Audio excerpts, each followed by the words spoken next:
प्रजाति के आधार पर अगर हम वनों की बात करें, प्रजाति के आधार पर वन, ठीक है। तो प्रजाति के आधार पर वन भी 4 प्रकार के होते हैं।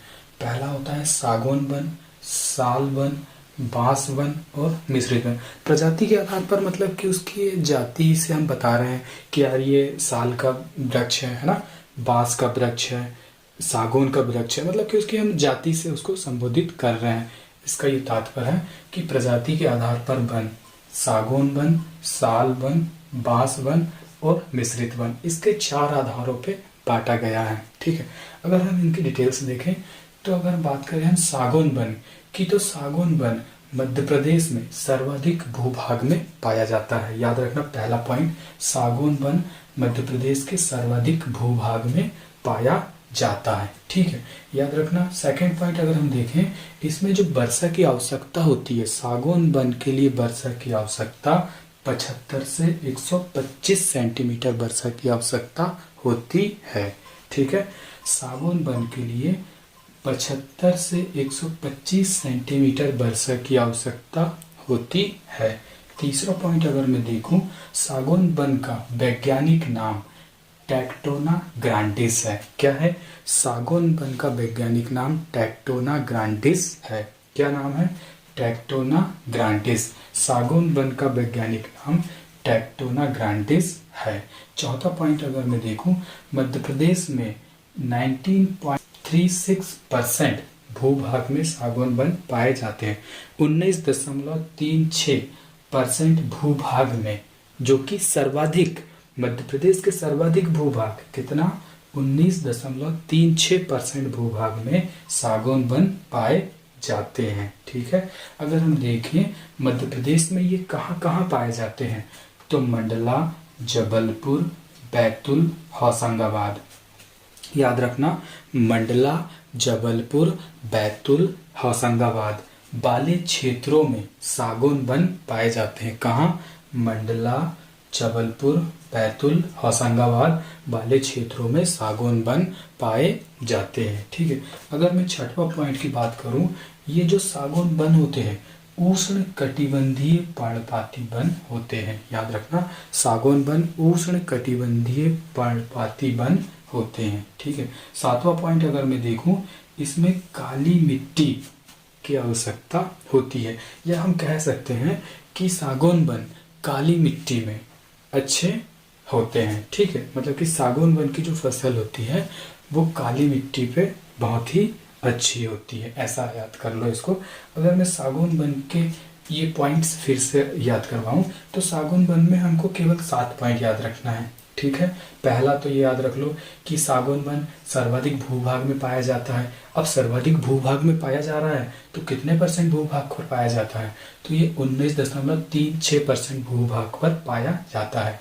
75 से 125 सेंटीमीटर वर्षा की इसमें आवश्यकता होती है। कितनी? 75 से 125 सेंटीमीटर वर्षा की आवश्यकता होती है। इसका वैज्ञानिक नाम याद रखना, बहुत बार पूछा गया है। क्या है? Tectona grandis.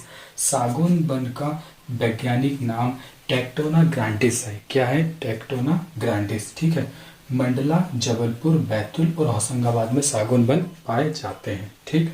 उष्ण कटिबंधीय पर्णपाती वन होते हैं। कौन से? सागौन वन उष्ण कटिबंधीय पर्णपाती वन होते हैं। काली मिट्टी इनके लिए बहुत उपजाऊ मानी जाती है। अगर मैं बात करूं साल के वनों की, किसकी? साल के वनों की, है ना, ठीक है। साल के वन अगर हम देखें तो ये सागौन के वन के बाद दूसरे नंबर पर मध्य प्रदेश में सर्वाधिक मात्रा में पाए जाते हैं, ठीक है। सागौन के वन के बाद मध्य प्रदेश में दूसरे नंबर पर सर्वाधिक मात्रा में पाए जाने वाले वनों का नाम है साल के वन, ठीक है, दूसरे नंबर पर, है ना। अगर मैं बात करूं इसमें सेकंड पॉइंट, इसके लिए वर्षा 125 सेंटीमीटर से अधिक होनी चाहिए। कितनी? इसके लिए वर्षा की आवश्यकता होती है 125 सेंटीमीटर से अधिक वर्षा की आवश्यकता साल के वृक्ष के लिए होती है। वहीं हमने देखा सागौन के वन के लिए जो वर्षा की आवश्यकता थी वो 75 से 125 सेंटीमीटर तक थी। कितनी? 75 से 125 सेंटीमीटर। और साल के वृक्ष में 125 सेंटीमीटर से ज़्यादा। मतलब आप ये जो दोनों पॉइंट है आप लिंक करके याद रख लो। सागौन के वृक्ष के लिए वर्षा की आवश्यकता 75 से 125 और साल के वृक्ष के लिए वर्षा की आवश्यकता 125 से ऊपर ज़्यादा, है ना।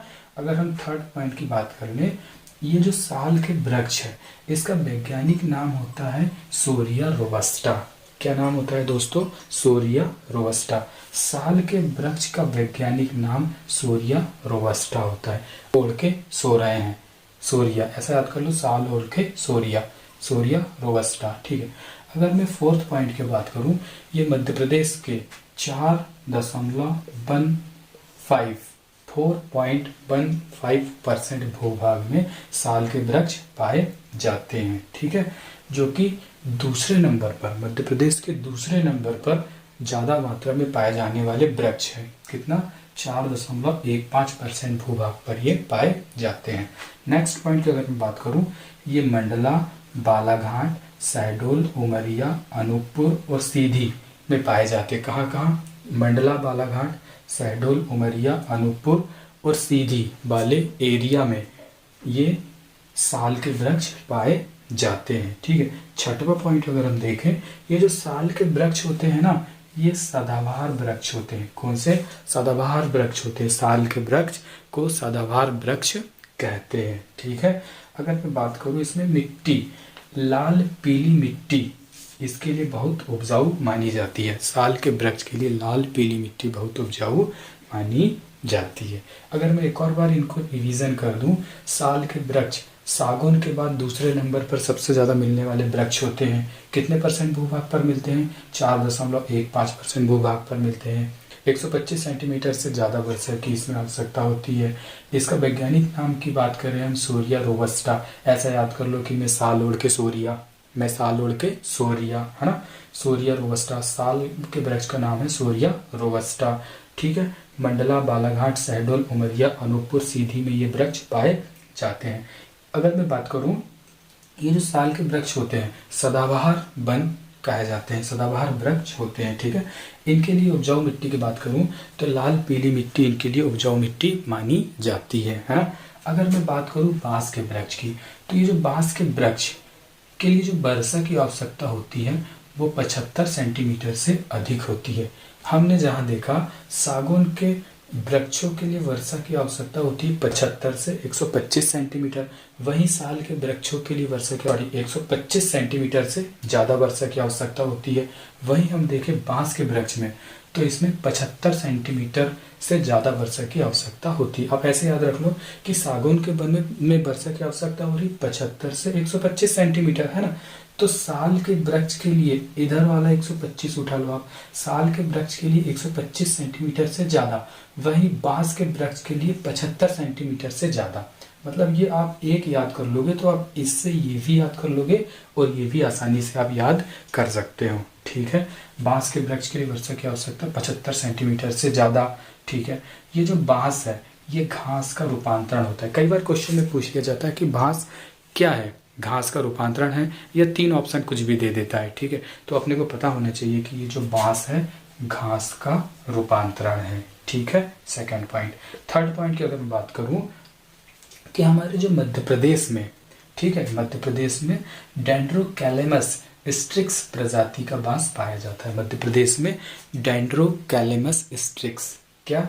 डेंड्रोकैलेमस स्ट्रिक्स, मध्य प्रदेश में डेंड्रोकैलेमस स्ट्रिक्स प्रजाति का बांस पाया जाता है। याद रखना दोस्तों, मध्य प्रदेश में डेंड्रोकैलेमस स्ट्रिक्स प्रजाति का बांस पाया जाता है, ठीक है। अगर हम देखें ये कहाँ कहाँ मिलता है तो ये होशंगाबाद की बोरी घाटी में प्रसिद्ध है। मतलब ये जो बांस है ना, बांस होशंगाबाद की बोरी घाटी बांस के लिए प्रसिद्ध है। याद रखना, होशंगाबाद की बोरी घाटी बांस के लिए प्रसिद्ध है, ठीक है। हो गया 4 पॉइंट याद।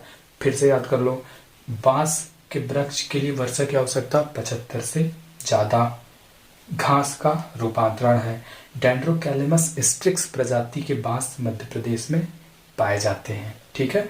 होशंगाबाद की बोरी घाटी बांस के लिए प्रसिद्ध है। हो गया ना, ठीक है। अगर हम बात करें मिश्रित वन की। किसकी बात करें? मिश्रित वन की।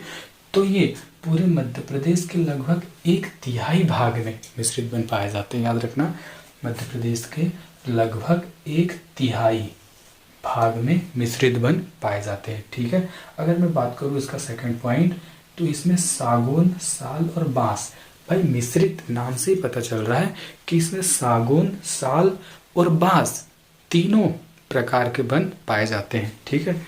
और ये लगभग पूरे मध्य प्रदेश का 1/3 हिस्सा मिश्रित वन से घिरा हुआ है। ठीक है।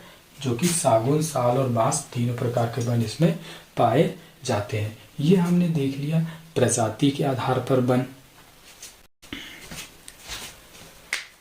शासकीय आधार पर वन की अगर मैं बात करूं, शासकीय आधार पर वन, ठीक है, तो शासकीय आधार पर वनों को भी 3 भागों में बांटा गया है। पहला होता है आरक्षित वन, दूसरा संरक्षित वन और तीसरा अवर्गीकृत वन। शासकीय आधार पर भी वनों को 3 भागों में बांटा गया है, आरक्षित वन, संरक्षित वन और अवर्गीकृत वन। ठीक है। अगर मैं बात करूं आरक्षित वन की, किसकी बात करूं? आरक्षित वन की। तो ये आरक्षित वन में कुछ पॉइंट मैंने डिनोट किया हूं जिसको आपको याद रखना है। जैसे इसमें पहला पॉइंट की मैं बात करूं, आरक्षित वन में प्रबंधन सुव्यवस्थित ढंग से होता है। मतलब जो आरक्षित वनों का जो प्रबंधन होता है ना, देख रेख, वो सुव्यवस्थित ढंग से होता है। ठीक है। सेकंड पॉइंट की अगर मैं बात करूं, इसका जो क्षेत्रफल होता है, मतलब कि ये 61,886 वर्ग किलोमीटर क्षेत्रफल में आरक्षित वन पाए जाते हैं, जो कि सबसे ज्यादा पाए जाते हैं। ठीक है। 61,886, आपको ऐसे ही याद रखना है इसको, 61,886 वर्ग किलोमीटर क्षेत्रफल में आरक्षित वन पाए जाते हैं। अगर मैं इसमें थर्ड पॉइंट की बात करूं, तो ये 65.36% भूभाग में आरक्षित वन पाए जाते हैं। कितना? 65.36% भूभाग में आरक्षित वन पाए जाते हैं। ठीक है। अगर हमने इसका क्षेत्रफल देखे थे, तो क्षेत्रफल कितना था? 61,886 वर्ग किलोमीटर भाग में आरक्षित वन पाए जा रहे थे। वहीं परसेंटेज में अगर हम देखें, तो ये 65.36% भूभाग पर आरक्षित वन पाए जाते हैं। ठीक है। इसमें शासन के नियम बहुत कठोर होते हैं। ये जो आरक्षित वन होते हैं, इसमें शासन के नियम बहुत कठोर होते हैं। ठीक है। याद रखना, आरक्षित वनों में शासन के नियम बहुत कठोर होते हैं, बहुत मजबूती होती है। ठीक है। अगर हम नेक्स्ट पॉइंट देखें कि ये जो आरक्षित वन होते हैं, इसमें नेशनल पार्क स्थापित कर सकते हैं। आरक्षित वन में नेशनल पार्क स्थापित किया जा सकता है। ठीक है। नेक्स्ट पॉइंट की अगर मैं बात करूं, आरक्षित वन मानव हस्तक्षेप वर्जित होता है। आरक्षित वनों में मानव हस्तक्षेप वर्जित होता है, मतलब कि मानव लोग आरक्षित वनों पे नहीं जा सकते। ठीक है। अगर मैं नेक्स्ट पॉइंट की बात करूं, ये सबसे, अगर बात करें हम सबसे अधिक आरक्षित वन, तो ये खंडवा वन व्रत में पाए जाते हैं। सबसे अधिक आरक्षित वन खंडवा वन व्रत का है। ठीक है। और सबसे कम आरक्षित वन छतरपुर वन व्रत में है। सबसे अधिक आरक्षित वन खंडवा वन व्रत, सबसे कम आरक्षित वन छतरपुर वन व्रत। याद रखना ये 8 पॉइंट। अगर फिर से हम देखें, देखो, आरक्षित वन में प्रबंधन सुव्यवस्थित ढंग से होता है, पहला पॉइंट। दूसरा पॉइंट, इसका जो क्षेत्रफल होता है वो 61,886 वर्ग किलोमीटर होता है। तीसरा पॉइंट, ये 65.36% भूभाग में आरक्षित वन पाए जाते हैं। चौथा पॉइंट, इसमें शासन के जो नियम होते हैं बहुत कठोर होते हैं। पांचवा पॉइंट, आरक्षित वनों में नेशनल पार्क स्थापित किया जाता है। छठवां पॉइंट, मानव हस्तक्षेप वर्जित होता है। आरक्षित वन में मानव हस्तक्षेप वर्जित होता है। सातवां पॉइंट की अगर मैं बात करूं, ये सबसे अधिक खंडवा वन व्रत में पाए जाते हैं। आरक्षित वन सबसे अधिक खंडवा वन व्रत में पाए जाते हैं और सबसे कम छतरपुर वन व्रत में पाए जाते हैं। ठीक है। ये 8 पॉइंट आप याद रख लेना। अगर हम बात करें संरक्षित वन की, किसकी बात करें? संरक्षित वन की अगर हम बात करें, तो इसका जो क्षेत्रफल होता है वो 31,098 3198, आप सिर्फ इतना याद रख लो, 31,098 वर्ग किलोमीटर क्षेत्रफल में संरक्षित वन पाए जाते हैं। कितना? 31,098 वर्ग किलोमीटर क्षेत्रफल में संरक्षित वन पाए जाते हैं। ठीक है, अगर हम इसमें सेकंड पॉइंट देखें, ये 32.84% भूभाग में संरक्षित वन पाए जाते हैं। कोई कोई बुक में 33% भी दिया हुआ है, अब दोनों याद रखो, 33% भी अगर आए तो 33% लगा देना, नहीं तो 32.84 एग्जैक्ट डाटा है ये। ठीक है, अगर हम बात करें संरक्षित वन, ये 32.84% भूभाग में संरक्षित वन पाए जाते हैं। ठीक है, तीसरा पॉइंट अगर हम देखें, इसमें जो शासन के नियम होते हैं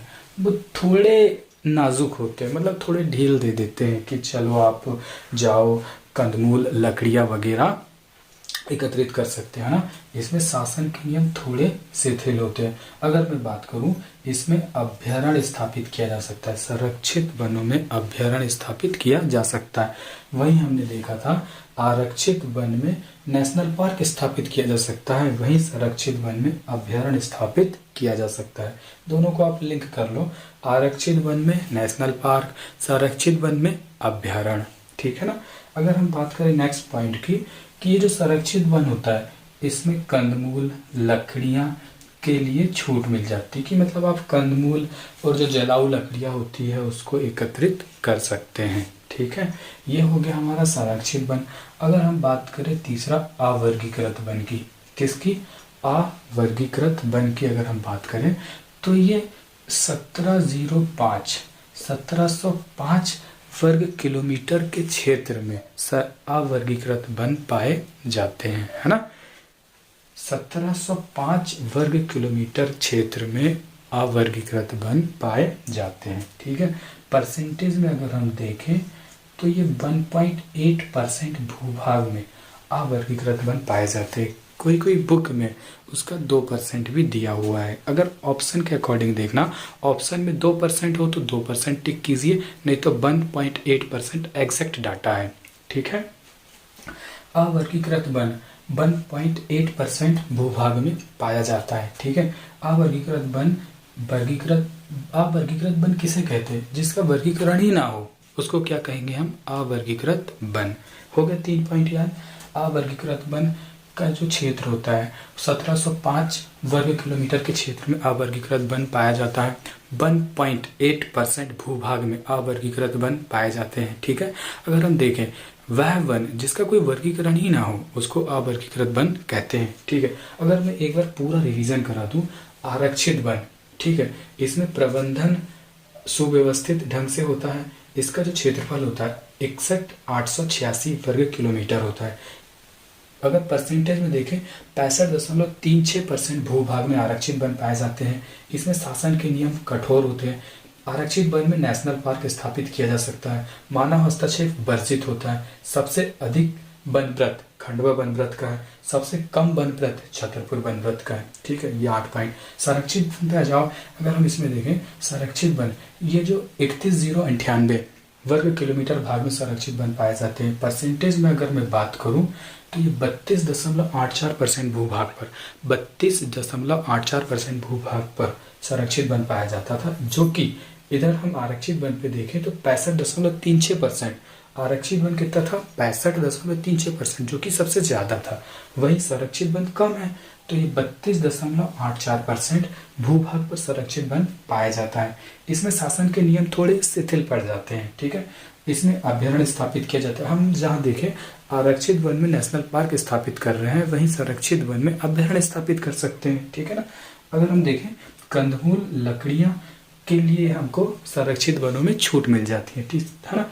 अवर्गीकृत वन की अगर मैं बात करूं तो ये 1705 वर्ग किलोमीटर के भाग में अवर्गीकृत वन पाए जाते हैं। परसेंटेज में अगर हम इसको देखें तो 1.8% भूभाग पर अवर्गीकृत वन पाया जाता है। और देखें अवर्गीकृत वन जिसका कोई वर्गीकरण ही ना हो उसको क्या कहते हैं? अवर्गीकृत वन। ठीक है ना। 5वां देखते हैं, वन विभाग के आधार पर वन। क्या? वन विभाग के आधार पर वन, है ना। वन विभाग के आधार पर वनों का वर्गीकरण 3 भागों में किया गया है। राजकीय वन, निगमित वन और तीसरा निजी क्षेत्र के वन। वन विभाग के आधार पर भी वनों को 3 भागों में विभाजित किया गया है, राजकीय वन, निगमित वन और निजी क्षेत्र के वन। बात कर रहे हैं हम राजकीय वन की, तो ऐसे वन जिसमें राज्य का नियंत्रण होता है उसको राजकीय वन कहते हैं। ठीक है। निगमित वन की अगर मैं बात करूं तो ऐसे वन जिसमें नगर पालिका, नगर निगम और नगर पंचायत का नियंत्रण होता है। नगर पालिका, नगर निगम और नगर पंचायत का नियंत्रण होता है, उसे निगमित वन कहते हैं। ठीक है। निजी क्षेत्र के वन की अगर मैं बात करूं तो ऐसे वन क्षेत्र जो निजी क्षेत्र के अंतर्गत आते हैं उनको निजी क्षेत्र के वन कहते हैं। ठीक है। यह होता है हमारा वनों का वर्गीकरण वाला पोर्शन समाप्त।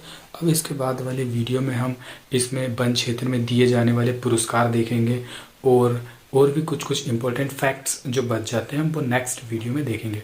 अगर आपको वीडियो अच्छा लगे तो please like, subscribe and share जरूर कीजिए। Okay, thank you.